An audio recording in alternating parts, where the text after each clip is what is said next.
50 Cent has been working on this documentary for almost 2 years. The footage he has is insane. The people he got speaking about Diddy is ridiculous. And on top of that, the only place he agrees to do the interview, Rob, if you can show this, he goes and interviews with ABC. And there's an Instagram post he put up, Rob. I don't know if you have that or not. If you go on his Instagram account, he goes and does the interview about Diddy's documentary on ABC. We have to talk about Tupac, which I wasn't committed to, but then I watched the doc. So didn't know you were getting that. You have a lot of people saying stuff in there that makes it sound like maybe he was responsible for that murder. Which has never been proven. That's a very serious thing. But you have Keefe D over in Vegas now, getting ready to go on trial for that case, saying those things. Who shot Tupac? I already know who shot. I believe in karma. I believe in all of that. We are here today to announce the arrest of Keefe D for the murder of Tupac Shakur. Burn, motherfucker, you deserve to die. Talking about you getting money, but it's funny to me. All you niggas living bummy while you fucking with me. Right after I heard Tupac got shot, and I was so weak, I damn near fell over. I immediately flew to Vegas, and I walked in the room, and I seen him laid out on the bed with all kind of tools in him. And his mom came over to me, and she grabbed me, she held me up, and she said, "Baby, you got to be strong." And I went and sat next to him and whispering to him, telling him I loved him and to hold on, and he was going to be okay. And even in that moment, his mom was thinking more about me than herself and showing me how to love strong.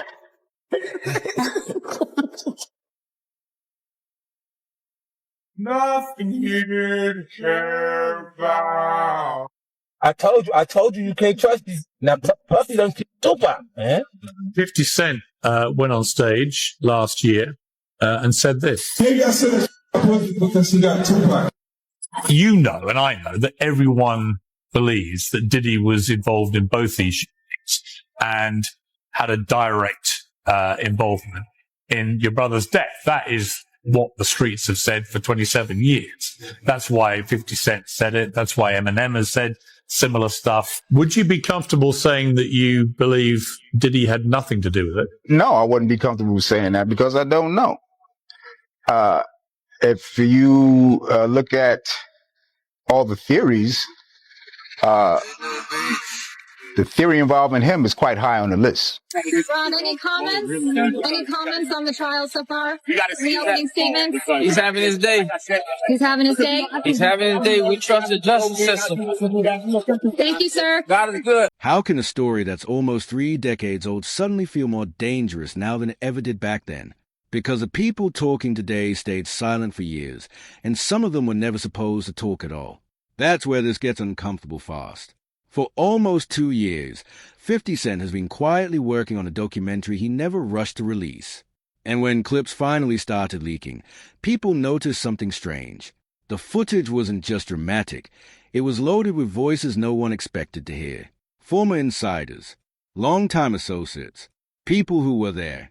And suddenly, a name the industry avoids saying out loud kept surfacing again and again, always followed by the same word, alleged. That claim, which we know wasn't true. Yeah, check this out. We don't talk about things that are nonsense. We don't even entertain nonsense, my brother. So we're not even going to go there with all due respect, but I appreciate you as a journalist asking. Thank you. Because you listen, 7 years ago, I'd have been like, yo, did you hire somebody to kill Pac? But no, you do it like a journalist. Yeah. No, I mean, we wouldn't even get into nonsense like that. You know what I'm saying? It's nonsense. Which we never believed, by the way. Yeah. What makes this moment different is who's willing to speak and where. 50 Cent didn't just tease his project online. He went straight to a major network and publicly acknowledged it. Even he admitted he didn't originally plan to revisit Tupac at all. But after watching the material, he said the weight of what people were saying couldn't be ignored.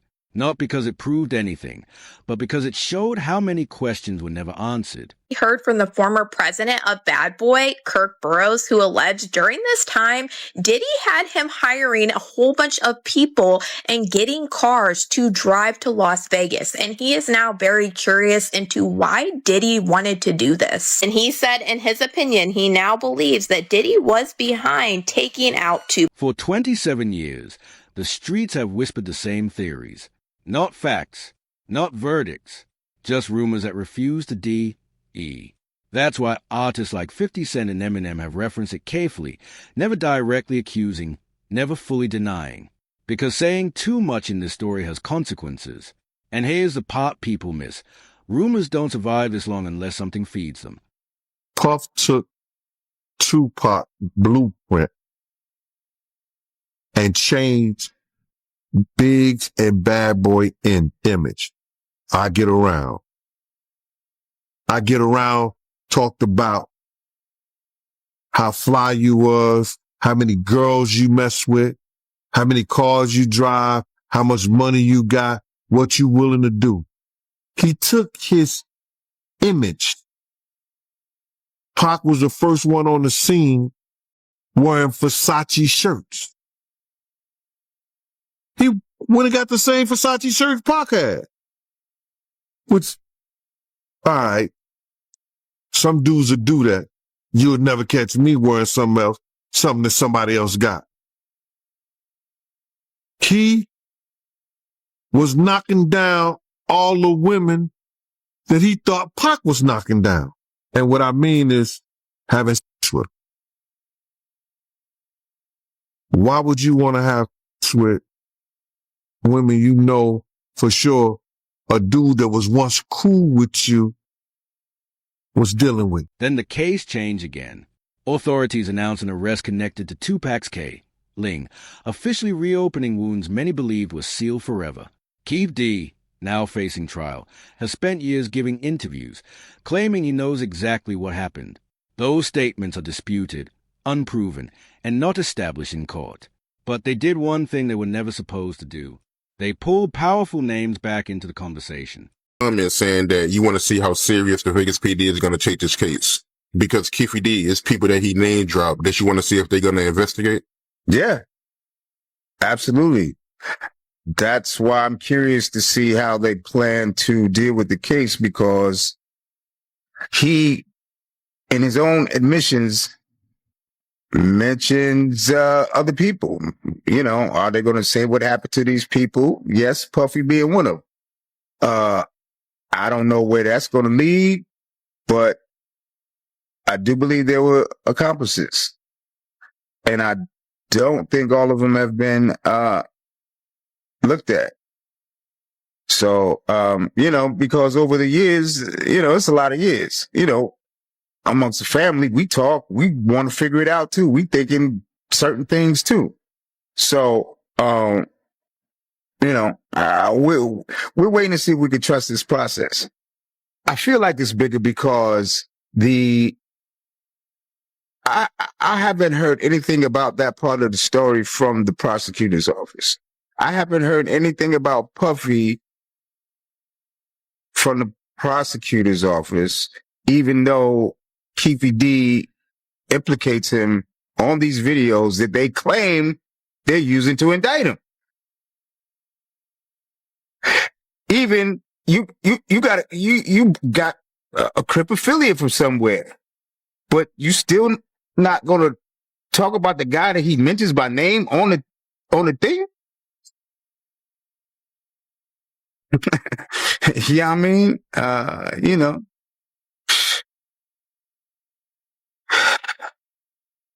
it's exhausting. You know, or, you know, I'm waiting to see how far they go, because that's what everybody's talking about. That's what everybody's talking about. What about Puffy? You know, so it would be weird that the prosecutor's office wouldn't know and address it. That's why I don't know whether to trust this shit or not. You know? Inside the hospital room, Tupac's family saw something the public never did. His brother has described walking in and seeing Tupac conscious, unable to speak, tubes everywhere, trying desperately to say something. No accusations, no conclusions, just a moment frozen in time that still haunts him. According to him, that unanswered moment is one reason the family believes the full truth has never been revealed. Condition, because you got so many conflicting stories, right?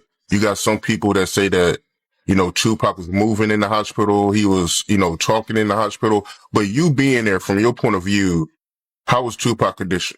By the time I got there, remember, I was coming from LA. So by the time I got there, he had tubes in his throat, in his nose, in his mouth. So he ain't talked to me, not verbally. He was conscious. He was trying to talk. He did want to talk, but he didn't actually verbalize any words. I always, that's going to be one of the biggest mysteries in my life, because he was trying to tell me something. He was trying so hard. He was shaking the bed. He was looking at me, with his big old eyes, and I know he was trying to tell me something, but I don't know. Something else I want to ask you, because I think it would be appropriate before we get off the Vegas thing, last thing, because I know I did an interview with Napoleon, and they all gave me their reasons why Afeni pulled the plug because of his condition, but I mean, it would be more appropriate since you was his brother. Afeni, her decision to pull the plug on him, from your point of view, what made her pull the plug? Respectfully. Because he had already flatlined a couple of times. And she didn't want him to keep going through that. I think it was like twice before she, let him go. And that's reasonable. You know what I mean? When I was, when I found out, When asked directly if he believes certain industry figures were involved, Tupac's brother didn't point fingers. He said he wouldn't be comfortable saying they weren't involved either, because he simply doesn't know. And that uncertainty is what keeps this alive. Because if the people closest to Tupac still don't have answers, why should anyone else pretend they do? Puffy was involved in the shooting? Only they can answer that question. I have my own opinion, but I wouldn't slander their name like they did mine. I wouldn't say things that I knew. You know what I mean? I believe so. I do believe so. I have proved things that I could say that will back up my claim, but this is not for the world to know about. You know what I mean? It's between me and him, and only he knows. So every time he say it didn't happen, or that's the only thing that makes this become an issue to everybody. Because you seen what I said in the Vibe article. I basically bowed out and was going to go ahead about my life. The next issue, that wasn't even the next issue, because them cowards waited about 4 issues before they got their story together. 4 issues later, half of New Yorkers commenting on me getting shot. And before, they was all like, we didn't see nothing. In the first issue, we did, Vibe viewers. Nobody seen shit. The 4th issue, when they came back with a reply, everybody knew what I did. They knew what I said. I was acting. Who gets shot 5 times in acts? Oh, I didn't get shot 5 times in their vision. I only got shot once because they found the bullet. The police found it, but now they the cops. Now they doing detective work. They found the bullet. Oh, you found the bullet, huh? So what is this other shit in me then? What was the doctors talking about? What? Can you explain these other holes in me? How did I get gunpowder all over me? That insulted my intelligence. So yes, I did say Thug Life was there. Yes, I bowed out, all of that. But when they said that, Netflix's documentary approaches this carefully. It doesn't accuse. It doesn't convict. Instead, it lays out the environment of the 1990s, a period defined by rivalry, money, fear, and image. According to the series, Tupac and Diddy's relationship shifted as Tupac grew more independent and outspoken, placing both men at the center of a cultural collision that went far beyond music. Rob at Quad Studios? Well, I don't think I'm not going to say he knew exactly he was going to get robbed, but he knew he was going to get dealt with. Because he was up there with Andre Harrell, and he was with Jimmy Henchman. And even though I think Pac may have owed Jimmy some money, or he was being disrespectful with Jimmy. And Jimmy ain't the type of dude that you was going to be disrespectful for, because he had some real wolves. And Jimmy was about it himself. You know what I mean? So now, in that essence, Puff is up there in the office with him. They know they about to deal with Pac. You know what I'm saying? I don't know the extent that Jimmy told him what they was going to do to Pac, or he's going to get dealt with or whatever like that. But I know Puff had a whiff of what was going on. Former Bad Boy executive Kirk Burroughs made allegations that raised eyebrows immediately. He claimed that, in his opinion, certain actions around the time of Tupac's death felt calculated, including sudden travel plans to Las Vegas. These claims are alleged, disputed, and not proven, but hearing them from someone who was inside the machine forced many viewers to ask a hard question. Why say this now? They know that he had another bracelet that was like a bicycle chain, with charms on it, right? Couldn't say that. All right, he had the diamond chain on with the chain with diamonds in each length going through it. Right, he had a big stone on the diamond ring and a smaller stone, one for 35,000 and the one for 20,000. All right, so even Stretch that did this shit, I took his bracelet too, and changed it and put his name, my man's name on it, and took off the name on it. So motherfuckers claiming that this. Even so hold on, homie. Claimed that he was Tupac's stepdaddy. Wrote me and wanted me to have my people meet him and give him back the chain and shit. Talking about some redemption. Shit. You know, them niggas ain't had it, man. So hold on, hey Dex. So that day that happened, November 30th, 1994. It wasn't just Tupac and Freddie Nichols. Stretch was with them too. Stretch was with them too. Yeah, Stretch set the whole shit up. He was in cahoots. He was giving us play-by-play where they was at. On their way there, he was in communication with Jimmy and shit. You know, Jimmy promised them two big eggs and shit. Wow. So he sold Pac out for a quarter brick, basically. Yeah, basically. Yeah. And Killboy too. Wow. Yeah. Gene Deal added another layer, describing the intense competition of that era. According to him, the pressure to outshine rivals blurred personal boundaries, from image choices to relationships. Again, these are opinions, not evidence, but they paint a picture of an industry where jealousy and ambition could easily turn toxic.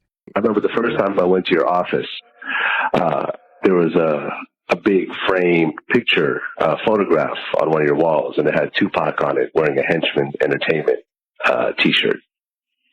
Now, a few years ago, there was a guy named Dexter Isaac, that came forward who claimed that you were connected to the Tupac shooting. Do you have anything to say about that?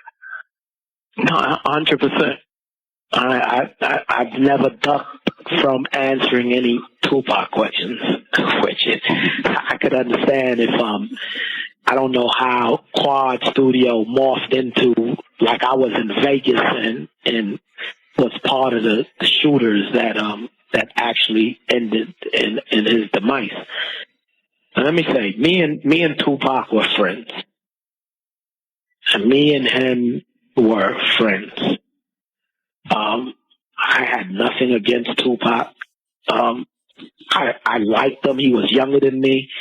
I'm sure that he looked up to me. There's many moments that me and Pac had that were very intimate, where he talked to me about things that he was afraid of or things that he loved to do, and all of those kind of things. Here it is, you have a prosecutor and you have a guy who's in jail for life. When they pulled Dexter down to interview him in regards to what he knew about me and Tupac and so on and so forth, I have no doubt at this point that Dexter probably was the guy or one of the assailants on Tupac. But Dexter's story just doesn't make sense. Dexter tells a story that I wanted a ring for my fiance, and so I tell him to get the diamond ring from Tupac so I can give it to my fiance, and so on and so forth. He tells this magical story. The only person that can believe such a story is Todd Kaminsky, who was the prosecutor who was trying to make something out of nothing. Tupac's brother has repeatedly said he wants to see how serious authorities are about following every lead, especially the names Keith D has mentioned publicly. He has questioned why some individuals are discussed endlessly online but never addressed directly by prosecutors. That silence, he says, makes it hard to trust the process. Just to make it clear, man, when Puffy came to L.A., you used to give him protection, right, from the Southside Crips because he was scared of Suge Knight? It speaks for itself, my brother. He was playing chess, and I guess we was playing checkers, cuz. So he was really scared of Suge Knight like that, yo? That's what it looked. That's what it sounded like, yeah. Yeah. He also recalled the moment Afeni Shakur made the decision to let Tupac go. After multiple medical crises, she didn't want him to suffer anymore. It wasn't dramatic. It wasn't conspiratorial. It was a mother facing an impossible choice. And yet, even that moment has been pulled into decades of speculation. You've actually said there was a story about a hit. Right. Can you talk about that? Yeah. So there's, Keefe D claims that there is this ongoing conversation. It happens on 3 different occasions. But most specifically when he and Puffy are at this place called Greenblatt's Deli on Sunset. And they're there. Things have spiraled out of control. Puffy's really concerned about, the welfare is his safety. And he tells Keefe D, man, I just need you to take care of this situation with Suge and Tupac. It's out of control. Tupac's on vinyl talking about killing all of our kids when they grow up. And, it's just, it's just become this really serious conflict. And he says, I just need to take care of him. And Keefe D's like, that's no problem. That's what we do. And so an agreement was made, according to Keefe D, for an amount of money. And they kind of just let it go at that point in time. But of course, Keefe D knows in the back of his mind, this is what Puffy wants done. And they all end up out in Las Vegas. Suge's out there. Well, before you say that, there's a couple things I want to talk about in Vegas. So when you say that Keefe got offered an amount of money, according to him, was there a dollar amount? Yeah, so there was a dollar amount. But I think that, the nuances of this conversation are that, like, man, I'll give you $1 million, whatever it takes. It's like exaggerated speech. But of course, when we interview Keefe D, he's like, yeah, that's the agreement amount was $1 million. So according to Keefe, he's claiming that Puffy offered him $1 million to kill Suge or Tupac? Both of them. Yeah, both their names came up. And according to Keefe D, he says, Tupac's put himself on the list by all the talking that he was doing. But it was really about Suge because it was Suge's muscle that... Long before Las Vegas, there was Quad Studios. In 1994, Tupac was to 00T there, an incident that permanently fractured relationships in hip-hop. Authorities never charged Diddy or Biggie in connection to that event. Tupac, however, publicly expressed distrust afterward, fueling years of lyrical warfare and public tension. That Diddy paid him $1 million to try to take out Tupac and Suge Knight. Investigators early on already zeroed in on Keefe D because he is the uncle of Orlando Anderson, who was the main suspect in Tupac's unaliving. During this time, they believed that Keefe D was also in Vegas, and this is things that we have heard him say over the years in his multiple interviews, and one reason why he's on trial for the unaliving of Tupac. But then investigators really started to get curious when they found out that Keefe D was at the Peterson Museum the night that Biggie was unalived. Back in 1997, at the height of this investigation, police actually raided Keefe D's house for gang activity, and they seized one of the vehicles that were at his house because it matched the Chevy Impala description of the person who drove away after Biggie was unalived. Keefe D was a shot caller for the Southside Crips and the uncle of Orlando Anderson. It was determined that Keefe D had been in Las Vegas along with his nephew, Orlando, the night Tupac was shot. Additionally, Keefe D's name had come up in the original Biggie investigation when it was discovered that he was at the party at the Peterson and he had access to a Chevy Impala. After Tupac was shot, there was rumors on the street that Bad Boy Records owed the Southside Crips $1 million. After seizing Keefe D's vehicle and raiding his house for gang activity, this is when investigators would first try to question Keefe D if he had any involvement in Biggie's unaliving. And at this point in time, he really didn't talk, and he told them that they were barking up. Years later, Dexter Isaac confessed to participating in the Quad Studios robbery, claiming he acted on orders from someone in the music business. His statements are part of the public record, but still debated, still questioned, still incomplete. Jimmy Henchman has denied involvement entirely, calling the accusations false. And that contradiction is exactly why this chapter refuses to close. That's a similar story to what I heard from somebody that I know is not, I know she's not lying. because she had no reason to lie. First, she told me she saw somebody doing something to him, and she walked in and she thought, he didn't, he never said nothing. He didn't even acknowledge her. So she's thinking she's under the radar. Next thing, she's hanging out in Miami, and, she comes back and says she don't know what happened, and she woke up, and so, What did she say she saw? Someone giving him head. That's as far as I'll go, and then you could do the math. Were they famous? Did she say they were famous? Oh, no, they wasn't famous. They was an assistant working with her. Yeah. So. An assistant. I want to guess, but I'm not. She didn't tell me no, it's not somebody that you would know. It was somebody that, she came there, she worked doing photography and, some type of media work where they shot ads and things like that. They were there to work, and she walked in the wrong bathroom and caught the wrong thing. Oh, wow. So, she got drugged. It probably was some videotapes made to tell her to shut the hell up and don't repeat what she saw. Keith D has claimed in interviews that there were conversations about taking care of a situation involving Tupac and Suge Knight, including exaggerated talk of money. Those claims are alleged and denied by Diddy, who has consistently rejected any involvement and labeled the rumors nonsense. Furrows, I want to go back to this interview that he did with Rolling Stone. He said that Diddy, he was jealous of the relationship between Tupac and Big. And he also went on to say that Diddy, he wanted to be friends with Tupac, but Tupac wasn't interested. Diddy and Tupac was friends at first, bro. I remember the time me and Diddy rolled up to Pac in, I think it's what's the name of that club? The Roxy. There was some kind of concert going on, and they was talking and everything. They had a friendship. I don't know why their friendship fell out.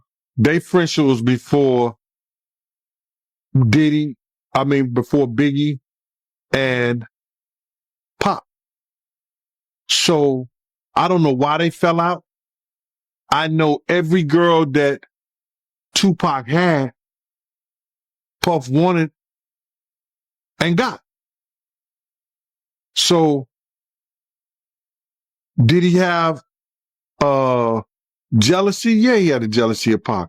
But I think that it was more so that he knew Big was the meal ticket.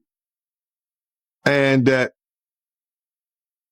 Pac wanted Big to be with him with Thug Life, but he didn't have the money at the time.